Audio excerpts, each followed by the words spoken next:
নাইমের সঙ্গে যা হয়েছে কোনোভাবেই গ্রহণযোগ্য নয়, তামিম ইকবাল। জাতীয় দলের স্পিনার নাইম হাসানের ওপর পুলিশের নির্যাতনের ঘটনায় তীব্র প্রতিক্রিয়া জানিয়েছেন বিসিবি সভাপতি তামিম ইকবাল। তিনি বলেন, এই ঘটনা কোনোভাবেই গ্রহণযোগ্য নয় এবং এর সুষ্ঠু তদন্ত দাবি করেন। চট্টগ্রামের জাতীয় দলের স্পিনার নাইম হাসানের উপর আইন শৃঙ্খলা রক্ষাকারী বাহিনীর সদস্যদের বিরুদ্ধে লাঞ্ছনা ও মারধরের অভিযোগ উঠেছে। শুক্রবার রাতে ঢাকা প্রিমিয়ার লিগের ম্যাচ শেষে বাসায় ফেরার পথে লালখান বাজার এলাকায় এই ঘটনা ঘটে। ঘটনার পরে বিসিবি সভাপতি তামিম ইকবাল কঠোর প্রতিক্রিয়া জানান। তিনি বলেন, নাইমের সঙ্গে যা ঘটেছে তা কোনোভাবেই গ্রহণযোগ্য নয়।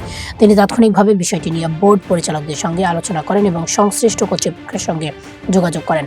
তামিম ইকবাল আরও জানান, বিসিবির পক্ষ থেকে আনুষ্ঠানিক প্রতিবাদ জানানো হয়েছে এবং ক্রিকেটার ও তার পরিবারের সঙ্গে নিয়মিত যোগাযোগ রাখা হচ্ছে। ঘটনাটির নিন্দা জানিয়েছেন জাতীয় দলের অন্যান্য ক্রিকেটাররাও। মুশফিকুর রহিম, তাসকিন আহমেদ ও লিটন দাস পৃথক পোস্টে ঘটনার সুষ্ঠু তদন্ত এবং দায়ীদের বিরুদ্ধে ব্যবস্থা নেওয়ার দাবি জানান।